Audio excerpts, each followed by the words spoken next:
Depends upon the density of medium through which it propagates, to which it travels.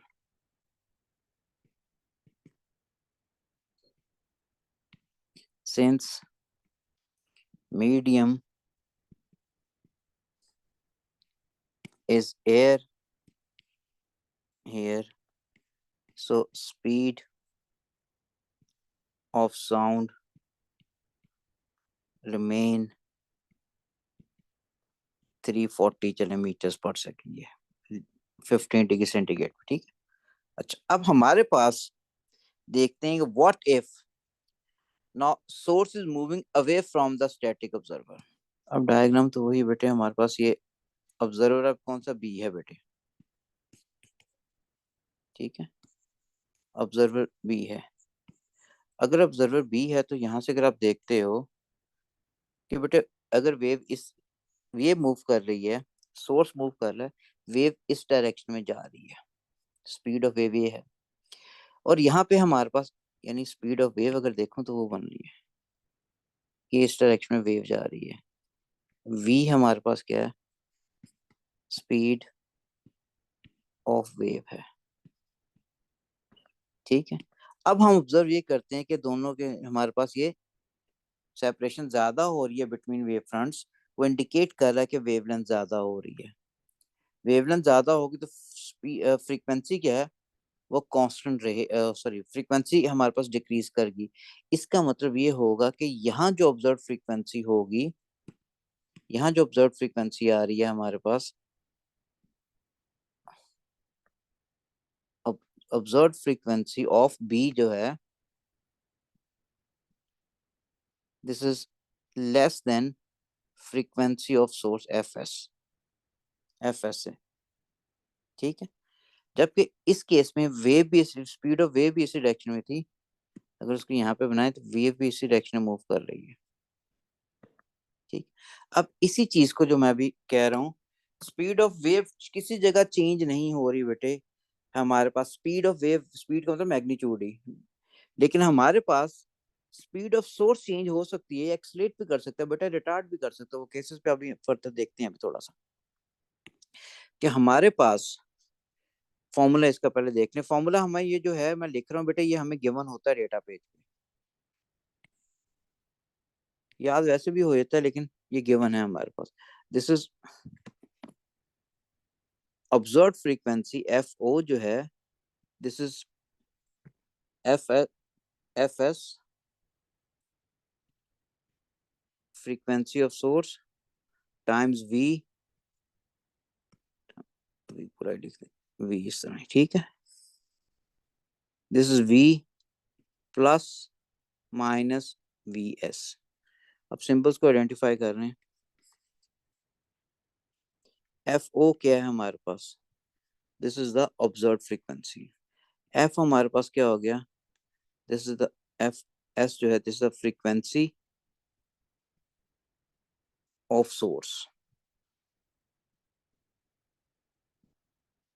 Source या sound जो produce हो रही है उसकी, ठीक। वी हमारे पास जो है, this is the speed of wave, और स्पीड ऑफ वेव है हमारे पास क्या, साउंड हमारे सिलेबस में है, स्पीड ऑफ साउंड है। और वी एस हमारे पास क्या है, स्पीड ऑफ सोर्स, जो वेरी कर सकती है। स्पीड ऑफ वेव जो होती है कांस्टेंट रहती है बेटे। ओहो, ठीक हो गया। अच्छा, अब इसी के हमारे पास देखते हैं, अगर हमारे पास सोर्स एक्सलेट कर रहा है, रिटार्ड कर रहा है, स्टेबल रिकवर कर जाते हैं बेटा। दिस इज अ सिचुएशन, इस सिचुएशन में हमारे पास स्पीड ऑफ वी एस पे क्या चेंज आएगी, वी एस पे चेंज आएगी तो वी प्लस होगा या माइनस होगा वी एस, और उस लिहाज से ऑब्जर्व फ्रीक्वेंसी पे क्या चेंज आएगी। अब दिस इज इंपॉर्टेंट, काफी ज्यादा इंपॉर्टेंट है, क्वेश्चन सारे कवर करने इसी के अंदर। बेटे अगर हमारे पास एक सोर्स मूव कर रहा है टुवर्ड्स ऑब्जर्वर, एक सोर्स मूव कर रहा है towards observer with constant speed, source and sound move in the same direction. कहने का मतलब ये है सोर्स मूव कर रहा है towards observer with same speed. ठीक है, तो हमारे पास this is source move with uniform speed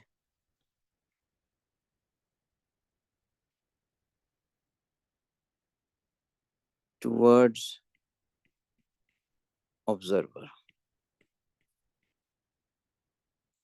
uniform speed towards observer का मतलब ये हो गया सोर्स और वेव एक ही डायरेक्शन में मूव कर रहे हैं टुवर्ड्स। ठीक है ना, source and wave are moving in the same direction, मतलब ये है source and wave move in same direction। अच्छा, अब बेटे हमारा सेम डायरेक्शन में अगर मूव करते हैं, अगर source move with uniform speed away. अच्छा, अब फॉर्मूले को बेटा रेफर करना, जो ऊपर फॉर्मूला है मैंने क्वेश्चन इसमें मैंने कहा था कवर करूंगा सारे। बेटे हमारे पास सोर्स और वेव एक ही सेम डायरेक्शन में मूव कर रहे हैं पहले केस के अंदर। ठीक है, source and wave move in the same direction. हम इससे पहले रिलेटिव स्पीड का कॉन्सेप्ट पढ़ चुके हैं। If two objects are moving in the same direction, relative speed के लिए उनको हमेशा माइनस करते हो, प्लस माइनस का साइन है ना, माइनस करते हो। ठीक है, और जब दोनों हमारे पास दो चीजें ऑपोजिट डायरेक्शन में मूव करें तो रिलेटिव स्पीड के लिए उनको हमेशा एड अप करते हो। ये हम पहले, इससे पहले ये मैंने लिखा ना, source and wave move in the same direction, तो इसका हमारे पास सेम कांस्टेंट स्पीड से मूव करे तो वी एस की वैल्यू क्या बेटे, वो कांस्टेंट है, ये यूनिफॉर्म है।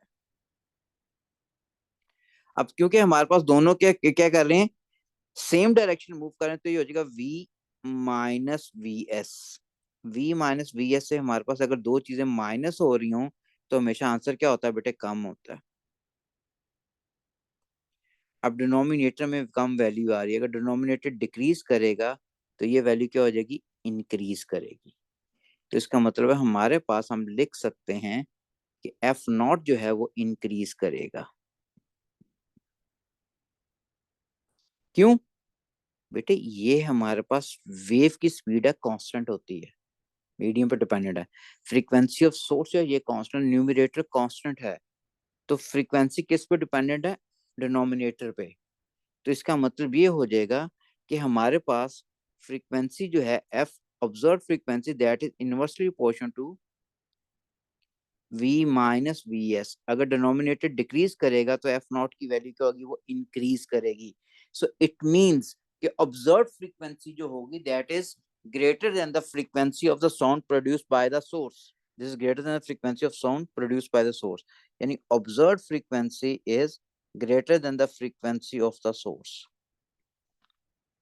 ठीक, और सेकंड में source move with uniform velocity away from observer, यानी source and wave move in opposite direction. Second case जो मैंने कहा था, देखो सोर्स इस तरह मूव कर रहा था, वेव इस तरह मूव कर रही, both are in opposite direction. अगर ऑपोजिट डायरेक्शन में मूव कर रहे हैं तो इसका मतलब आप क्या करते हो, इनको हमेशा आप, यानी स्पीड तो सोर्स की कांस्टेंट है। अब हमारे पास ऑपोजिट डायरेक्शन में मूव कर रहे हो तो हमेशा आप क्या करते हो, एड अप करते हो। बेटे अगर सोर्स और वेव ऑपोजिट मूव कर रहे हैं, एड अप करोगे तो इसका मतलब ये वैल्यू एड अप हो रही है, तो आंसर हमेशा क्या होता है, ज्यादा होता है। अब इसका मतलब ये हो गया डिनोमिनेटर क्या हो रहा है, ये इंक्रीज कर रहा है। डिनोमिनेटर इंक्रीज करेगा तो फ्रीक्वेंसी क्या हो जाएगी, डिक्रीज करेगी। तो अब हमारे पास आंसर क्या हो गया, ये डिक्रीज कर रही है, डिक्रीज कर रही है। क्यों, कि हमारे पास ऑब्जर्व फ्रीक्वेंसी जो it is again V plus V S हो जाएगा। ठीक है, सो इट मीन्स कि हमारे पास frequency of observed frequency, this is less than frequency of source।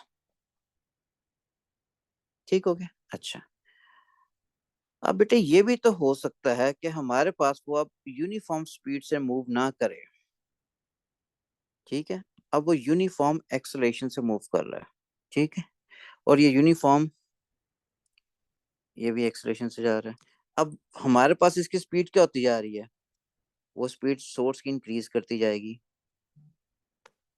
Speed अब इंक्रीज कर रही है सोर्स की, वेव की स्पीड अभी भी कांस्टेंट है। अब हमारे पास अगर स्पीड इंक्रीज कर रही है तो वी ऑपोजिट डायरेक्शन में क्योंकि मूव कर, सेम डायरेक्शन में मूव कर रहे हैं, तो हमने माइनस करना है। अब दिस इज इंपॉर्टेंट बेटे, मैं ये कह रहा हूं कि अगर ये मेरे पास ये स्पीड ज्यादा हो रही है तो ज्यादा वैल्यू माइनस हो रही होगी ना, तो ज्यादा वैल्यू माइनस और वीएस की वैल्यू ज्यादा हो रही है जो वी में से माइनस हो रही है, तो इसका ये क्या हो जाएगा, डिक्रीज करेगा। अगर डिनोमिनेटर डिक्रीज करे तो हमारा फ्रीक्वेंसी क्या होगी, वो इंक्रीज करेगी। बिल्कुल ठीक हो गया, इंक्रीज कर रही, ठीक है, अभी भी ठीक हो गया। सेकंड केस के अंदर source moves with uniform acceleration away from the observer. अगर अवे फ्रॉम मूव कर रहा है, एक्सेलेरेट कर रहा है, अगर एक्सेलेरेट कर रहा है तो वेलोसिटी अभी भी ज्यादा ही हो रही है, ये इंक्रीज कर रही है, ये इंक्रीज कर रही है, तो इसका मतलब आप अवे मूव कर रहे हैं तो ये वैल्यू क्या होती है, एड अप होती है, क्योंकि ऑपोजिट डायरेक्शन में मूव कर रहे हैं। अब इसका मतलब है ये एक्सेलेरेट कर रहा है तो ये वैल्यू ज्यादा हो रही है, अगर ये वैल्यू ज्यादा हो रही है तो ओवरऑल वैल्यू एड अप ही होनी है ना, ओवरऑल वैल्यू एड अप होगी तो इसका मतलब है डिनोमिनेटर इंक्रीज कर गया, डिनोमिनेटर इंक्रीज करते फ्रीक्वेंसी क्या होती है, वो डिक्रीज कर जाती है, तो यहाँ पे फ्रीक्वेंसी क्या होगी, डिक्रीजेस। सो यहाँ वेलोसिटी सोर्स की कांस्टेंट नहीं है तो हम उसको कंसिडरेशन में नहीं लेंगे फ्रीक्वेंसी डिसाइड करने से पहले। लिखेंगे, मैं लिखा तो है, वेलोसिटी सोर्स की कांस्टेंट इंक्रीज कर रही है, या इंक्रीज या कांस्टेंट होगी, या इंक्रीज करेगी या डिक्रीज करेगी। अब डिक्रीज पे आने लगा हूं, इंक्रीज के लिए मैंने सर बताया जब तो एक्सीलेट। वेलोसिटी सोर्स की वेलोसिटी इंक्रीज कर दी है और डिनोमिनेटर में डिक्रीज कर रही है तो बैलेंस आउट होके सेम नहीं हो जाएगा। नहीं ना, नहीं, एक नहीं है ना, माइनस है। ये देखो, ये वैल्यू अगर इंक्रीज कर रही है तो ओवरऑल हमारे पास अगर ये, इसको अब देखिएगा, ये वैल्यू अगर इंक्रीज कर रही है तो ज्यादा वैल्यू वी में से माइनस होगी तो ये ज्यादा डिक्रीज नहीं कर जाएगा, ज्यादा डिक्रीज करेगा तो ज्यादा इंक्रीज कर जाएगा। ये बड़ी वैल्यू माइनस हो रही है वी में से, मैं ये बात कर रहा हूँ, बैलेंस आउट नहीं हो सकती क्योंकि माइ डिनोमिनेटर में दो टर्म्स आ रही हैं, और अगर हम ये कहते हैं कि ये प्लस के साथ थी ये सपोज, और फिर भी अगर कहता हूँ ये वैल्यू इंक्रीज कर रही है तो ये ज्यादा वैल्यू इंक्रीज कर रही होती जा रही है, अगर ज्यादा वैल्यू ज्यादा होती जा रही है तो ये ज्यादा डिक्रीज करती जाएगी, ठीक है, तो ये डिक्रीज करेगी, ये ऐसे ही। तो इसका मतलब यहाँ पे जो हमारे पास मैं लिख रहा था, ऑब्जर्व फ्रीक्वेंसी क्या होगी, वो ज्यादा हमें होगी then the frequency of the source, और यहाँ ऑब्जर्व फ्रीक्वेंसी जो होगी वो ज्यादा कम होगी then the frequency of the source. अब तीसरे केस पे आते हैं कि अगर हमारे पास यहाँ पे वो रिटार्ड करता हुआ जा रहा है टुवर्ड्स या वे, तीसरा केस ये आ गया।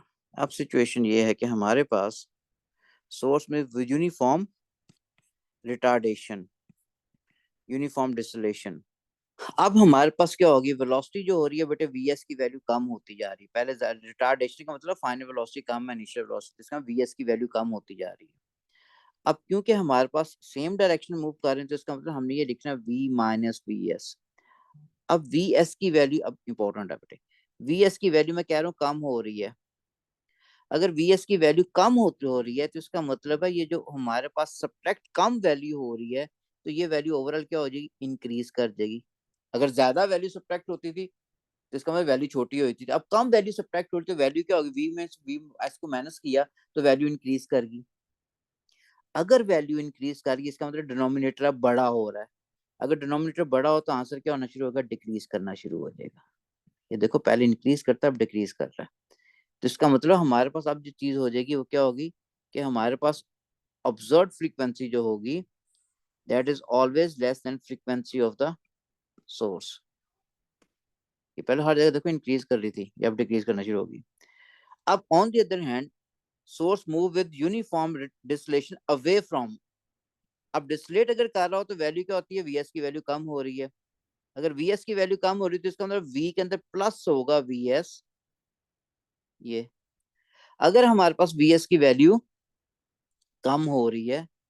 अब इसका मतलब ये हो गया वैल्यू तो एडअप ही होनी है। अब इससे पहले से अगर कंपेयर किया जाए, अगर पहले से कंपेयर किया जाए, पहले ज्यादा वैल्यू हमारे पास एडअप हो रही थी, अब कम वैल्यू एडअप हो रही, तो आंसर क्या हो जाएगा? अब थोड़ा डिक्रीज कर गया, पहले से कंपेयर कर रहा हूँ। अगर माइंड में आ रहा है सर प्लस साइन ऐड ही अप ही होगा, नो डाउट ऐड अप हो रहा है, लेकिन I am comparing with the previous cases when it was move with uniform velocity. ये वैल्यू ज्यादा ऐड अप हो रही है, ज्यादा थी, अब वैल्यू क्या होनी चाहिए? कम होगी पहले से। तो इसका मतलब ये हो गया कि हमारे पास डिनोमिनेटर डिक्रीज कर गया, डिनोमिनेटर डिक्रीज किया तो आंसर क्या हो जाएगा? वो इंक्रीज कर जाएगा। तो इसका मतलब ऑब्जर्व फ्रीक्वेंसी जो होगी वो अब हमारे पास ज्यादा होगी then the frequency of the which the sound produced, which the source produce I should say. ये मैंने दोनों के इसको और इसको इससे कंपेयर किया है। पहले पुराने सिलेबस के अंदर बेटा हमारे पास सिर्फ क्वेश्चन इस पे आए थे, 21 के अंदर इस पे भी आना शुरू हुआ है, तो इसलिए मुझे सारा आप करवाना पड़ता है। अच्छा, अब इसके क्वेश्चंस पे आ जाते हैं ताकि थोड़ा सा कॉन्सेप्ट जो है वो क्लियर हो सके कि अभी जो पढ़ा है वो अप्लाई कहाँ पे हो रहा है, क्वेश्चन किस किस्म का आ रहा होता है पेपर्स के अंदर। अच्छा, अब फर्स्ट क्वेश्चन जो इसमें है हमारे पास, this is a stationary insect a stationary insect on the surface of water creates circular waves with its legs as shown in figure in diagram 1. The insect began to travel to the right as shown diagram 2. ठीक है, यहाँ पे हमारे पास insect ये था, surface of water circle with its leg as shown diagram 1 यहाँ पे। अब वो सेकंड डायग्राम में मूव करना शुरू होता है, तो आपको नजर आ रहा है बेटे यहाँ पे वेवलेंथ कम हो रही है। वेवलेंथ अगर कम होगी तो यहाँ पे हमारे पास फ्रीक्वेंसी क्या हो जाएगी? ज्यादा हो जाएगी। और हमारे पास स्पीड ऑफ साउंड जो है, स्पीड जो वेव है वो कांस्टेंट रहनी है। क्यों? वाटर है, पहले भी वाटर है, स्पीड ऑफ वेव किस पर डिपेंड होती है? मीडियम के ऊपर। मीडियम वाटर है तो हमारे पास स्पीड वो कांस्टेंट रहेगी। which row describe the change to the waves as at x caused by the movement of the insect। अब बेटे हमारे पास फ्रीक्वेंसी क्या है? वो तो इंक्रीज हो रही है, वेव की स्पीड जो है वो हमारे पास wave speed that's constant because it is depending on medium. ठीक है, रीजन क्या है? हमारा आंसर ये हो जाएगा, या ये हो गया, बिकॉज मीडियम रिमेन वाटर। तो आंसर इसका डिंग डोंग हो गया। फ्रीक्वेंसी इंक्रीज में कर रही थी, बाद में फ्रीक्वेंसी भी इंक्रीज में कर रही है, वो भी मीडियम में कांस्टेंट है, तो आंसर इसका हो गया D for ding dong. Next question. In one of the first experiments to demonstrate the Doppler's effect, a train was filled with trumpeters, all ठीक है, playing a note of frequency 440, frequency of source which is provided to us. The difference in the observed frequency of the note as the train directly approached the stationary observer is 22. The speed of wave was 340. ठीक है, at what speed was the train moving? Speed of train निकालनी बेटे यहाँ पे, speed of train. अब हमारे पास जो parameters given है यहाँ पे, अगर मैं देखूं, मेरे पास ऑब्जर्व फ्रीक्वेंसी गिवन थी which was F naught 440 hertz. ठीक है, और हमारे पास दूसरी चीज स्पीड ऑफ साउंड गिवन है 340 मीटर्स पर सेकेंड। स्पीड ऑफ सोर्स जो है हमने डिटरमिन करनी है। अब ये जो information, the difference in the observe frequency of the train directly approaching a stationary observer is this one। अब f naught minus F S की वैल्यू गिवन है, f naught minus F S, this is provided to us which is 22 hertz. ये इसका मतलब ये है कि मैं ऑब्जर्व, अब हमारे पास ट्रेन इज डायरेक्टली अप्रोच्ड, ये इसका मतलब source and wave both are moving in the same direction.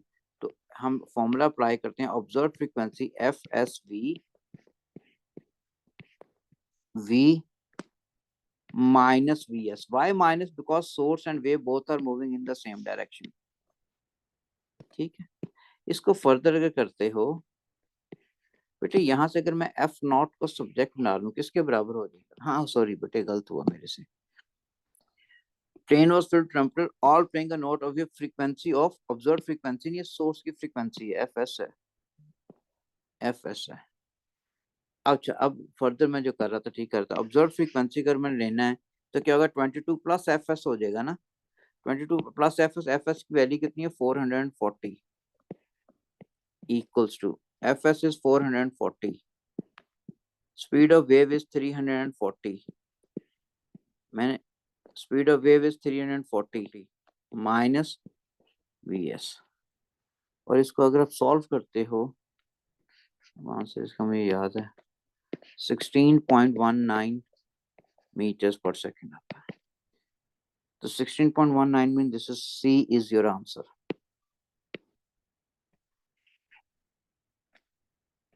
ठीक है, नेक्स्ट क्वेश्चन। अब इस क्वेश्चन के अंदर बेटा हमारे पास the siren of moving moving police car emits a sound of frequency this one, it means this is the frequency of source which is provided to you, fs की value. A station observed have a sound of frequency this one, ये observed frequency है. The speed of sound is ये v की value है. What could be the speed and direction movement of the car? अब पहली चीज तो ये देखो यार, observed frequency क्या है, वो greater है. अगर observed frequency greater है इसका मतलब हमारे पास मूव कर रही है, ठीक, और कोई एक्सलेट रिटार्ड वगैरह का वर्ड भी यूज नहीं किया हुआ. तो यहाँ से हम जो पहली जो चीज लिखते हैं हमारे पास सिंस ऑब्जर्व्ड फ्रीक्वेंसी जो है this is greater then frequency of source, so source move towards observer, move towards observer, पहली चीज. ठीक है, अब दूसरी हम फॉर्मूला अप्लाई करते हैं. ऑब्जर्व फ्रीक्वेंसी किसके बराबर होगी, F S V minus V S I, because observer की तरफ मूव करी, इसमें source and wave both are moving in the same direction. अब इफ यू पुट वैल्यूज बेटे, एफ नॉट की वैल्यू हमारे पास 494 है, एफ एस की वैल्यू हमारे पास 440 है, वी की वैल्यू हमारे पास 340 है, ओवर हमारा वी की वैल्यू हमारे पास 340 minus V S which we need to determine, और इसका आप सॉल्व करते हो तो आंसर 37 ही आ रहा होगा इसका मतलब है. तो ये वी एस की वैल्यू आएगी 37 मीटर पर second if you further solve this one. ठीक है, next. A loudspeaker emitting a constant frequency of this one, it means this is the frequency of this source, is swung in a horizontal circle with the speed of this one, circle path में move करता जा रहा है speed के साथ. ठीक है, so this is speed of the source which is given to you. A stationary observer is level with the loudspeaker and started a long distance from the loudspeaker. The observer hears a sound of varying frequency. The maximum frequency heard is this one. Maximum frequency observed frequency जो से आई है वो ये वाली आ रही है. What is the speed of sound in air कितनी होगी? अब फॉर्मूला बेटे हमारे पास एक चीज जो हमें नजर आ रही है एज ऑब्जर्व फ्रीक्वेंसी जो है वो ग्रेटर है हमारे पास फ्रीक्वेंसी ऑफ सोर्स है. तो सोर्स जो है it is moving towards observer, so source move towards observer. ठीक है, तो यहां से हम फॉर्मूला अप्लाई करते हैं. Observe frequency is equal to F S V minus V S आएगा because source and wave both are moving in the same direction. Observe frequency कितनी है 2097, फ्रीक्वेंसी ऑफ सोर्स 2000, वी की वैल्यू हमने determine करनी है. ठीक है, फर्दर स्पीड ऑफ सोर्स कितनी है, दिस इज वी डिटरमिन करना -15, और इसको फर्दर आप सॉल्व करोगे तो v की वैल्यू आती है this is 324 meters per second. So answer is C for Cambridge. Next question. अच्छा, अब नेक्स्ट क्वेश्चन ये मैंने ऑलरेडी बेटे किया हुआ already, just to save time. A train travels in a straight line at constant speed. ठीक है.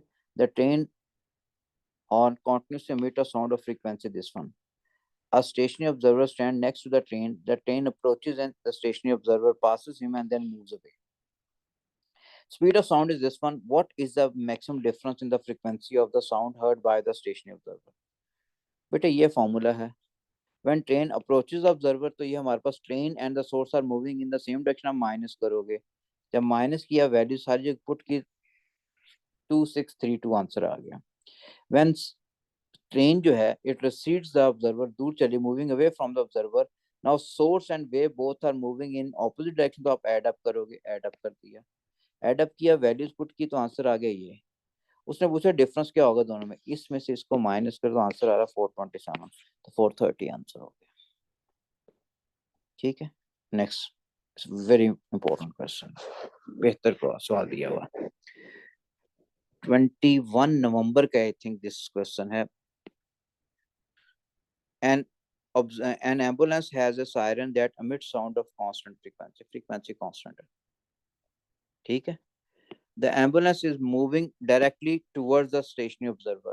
तो यहाँ से मुझे ये लगता है कि स्टेशनरी ऑब्जर्वर की एम्बुलेंस अगर मूव कर रही है यूनिफॉर्म वेलोसिटी से अगर मूव करती है तो इसका मतलब ये हो जाएगा कि हमारे पास वो observe frequency is always greater than the frequency of the sound which is emitted by the source. ठीक है. ये हो गया. उसके बाद हमारे पास क्या है. Ambulance decelerates as it approaching the observer and then accelerates after it passes the observer. How does the frequency of the sound heard by the observer changes as the ambulance is approaching and moving away? Approach कर रहा है जब हमारे पास डिसलेट कर रहा है, जब बाद में एक्सलेट कर रहा है. जब अप्रोच कर रहा हो डिसलेट करे, अप्रोच कर रहा है डिसलेट कर रहा है तो फ्रीक्वेंसी क्या होगी हमारे पास वो डिक्रीज करगी. ठीक है. और बाद में एक्सलेट कर रहा है, जब एक्सलेट कर रहा है फिर क्या होती है फिर डिक्रीज करती है. ये पढ़ा ना हमने. पहले भी डिक्रीज कर रही है जब डिसलेट कर रहा है टुवर्ड्स, जब मूविंग अवे फिर भी डिसलेट कर रहा है. तो आंसर हमारे पास क्या डिक्रीज डिक्रीज आंसर होना चाहिए. Now if you look here answer क्या डिक्रीज डिक्रीज. और वही मैंने लिखा हुआ है अप्रोच कर रहा है तो ये फॉर्मूला होगा बेटे. ठीक है. अप्रोच करने में डिनोमिनेटर माइनस साइन नहीं आता ना because source and wave both are moving in the same direction. Decelerate mean कर रहा है कि वीएस की वैल्यू कम हो रही है. ठीक है. वीएस की वैल्यू कम हो रही है. अगर वीएस डिक्रीज करेगा तो वी माइनस वीएस की वैल्यू, ये वैल्यू बेटे कि कम हो रही है तो ये ओवरऑल आंसर क्या होता है इंक्रीज करता जाएगा. अगर इंक्रीज करता जाएगा डिनोमिनेटर फ्रीक्वेंसी क्या होगी डिक्रीज करती जाएगी. ठीक हो गया. और जब रिसीड कर रहा है moving away from the observer तो हमारे पास since wave and source both are moving in opposite direction तो आप क्या करते हो एड अप करते हो. अगर एड अप कर रहे हो तो हमारे पास क्योंकि वो एक्सेलरेट कर रहा है तो ये वैल्यू इंक्रीज करती जा रही है. ये वैल्यू इंक्रीज कर रही है ऑलरेडी पॉजिटिव साइन तो ओवरऑल वैल्यू क्या होगी इंक्रीज करती जाएगी. वीएस इंक्रीज के समय ये वैल्यू इंक्रीज कर, अगर ये वैल्यू डिनोमिनेटर इंक्रीज कर रहा है तो फ्रीक्वेंसी क्या होगी वो डिक्रीज करेगी. तो पहले भी डिक्रीज बाद में डिक्रीज. इसलिए मैं कहा था इस क्वेश्चन के लिए मैं सारे केसेस पढ़ा रहा हूँ. तो ये क्वेश्चन आया हुआ. ठीक है. आपके रिसेंट पेपर में से एक आध क्वेश्चन करने के बाद electromagnetic spectrum next class complete कर लेंगे. Like this is a loudspeaker emit sound of frequency. The loudspeaker attached to a car that is moving with increasing speed, accelerate current towards the stationary observer. With statement describe the frequency of the sound heard. अच्छा अब यहाँ पे हमारे पास देखो move with increasing speed. ठीक है. towards the observer कर रहा है source और wave both are moving in the same direction minus करते हैं. अब इसके अंदर बेटा अगर वीएस की वैल्यू इंक्रीज कर रही है, वीएस की वैल्यू इंक्रीज करी इसमें ज्यादा वैल्यू वी में से माइनस होगी. अगर ज्यादा वैल्यू वी में से माइनस होगी तो इसका मतलब है ये वैल्यू काफी डिक्रीज करेगी. ये वैल्यू डिक्रीज करेगी तो फ्रीक्वेंसी क्या हो जाएगी वो इंक्रीज कर देगी. सो ऑब्जर्व फ्रीक्वेंसी क्या होगी वो. ठीक है. फ्रीक्वेंसी तो ज्यादा होगी और क्या होती जा रही इंक्रीज भी करती जा रही है. ठीक है. और फर्दर इंक्रीज करती जाएगी. ठीक हो गया. तो यहाँ पे मुझे भी लिखना चाहिए मैंने ये जो एरो में ज्यादा इंक्रीज करी मतलब समझ आ गई ना. ज्यादा इंक्रीज करता जाएगा. यहाँ पे इसको लिखते हैं इस तरह लिखे हैं जो उसने लिखा हो वर्डिंग वो यूज कर लेते हैं. And further increases. ठीक है, and this is and further decreases and further decreases and further increases. लो बेटा डॉपलर इफेक्ट बाय ऑलमिन कवर हो गया। ठीक है, तो बताता हूँ बेटा ये क्वेश्चन ना इसमें ये क्वेश्चन बड़ा इंपॉर्टेंट क्वेश्चन है। ये बताऊँ ये मैंने 2 दफा डाला होगा इसमें भी, एक यहाँ पे भी 21 के पेपर में भी था, 22 के पेपर में फिर रिमेम्बर है था कहीं और भी डाला होगा मैंने, जैसे ही है।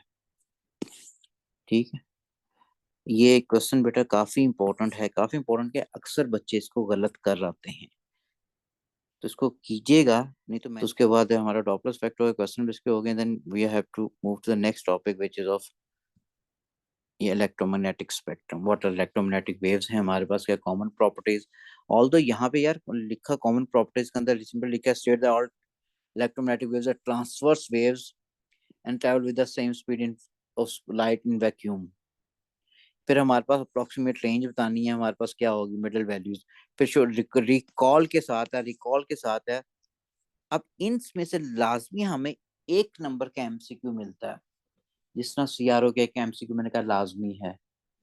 ठीक है, डॉपलर इफेक्ट आप देख लो तो 23 या 24 में से एक मिलना है, और 20 अगर 23 से डॉपलर 24 लाजमी इस टॉपिक में से है। लाजमी है कि हमारे पास रेंज का कोई क्वेश्चन आ जाए, कोई इलेक्ट्रोमैग्नेटिक स्पेक्ट्रम में किसी पार्ट का क्वेश्चन लाजमी पेपर में होता है। तो एमसीक्यू की बात कर रहा हूँ। पेपर 2 के अंदर बेटा ऐसा क्वेश्चन नहीं आ सकता। पेपर 2 के अंदर मोस्ट प्रॉब्लम इस चैप्टर में भी क्वेश्चन बनेगा, तो हमारा स्पेसिमेन पेपर 16 के डॉपलर इफेक्ट में बना था, लेकिन बेसिक इसमें चांसेस नहीं होते।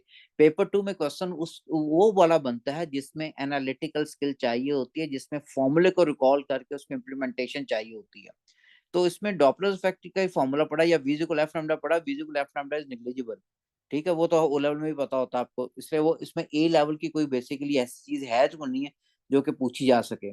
तो पेपर 2 का क्वेश्चन ज्यादातर चांसेस है हमारे पास superposition wave which is the next chapter, उसमें से आए। उसमें काफी अच्छे टॉपिक हैं, डायफ्रैक्शन है, इंटरफेरेंस है, उसके बाद स्टेशनरी वेव्स है। तो उस पे क्वेश्चन पेपर 2 में आने के चांसेस होते हैं। इस वाले चैप्टर देखो आसान चैप्टर है, इसमें से पेपर 1 के में क्वेश्चन ज्यादा ज्यादा आने के चांसेस हैं।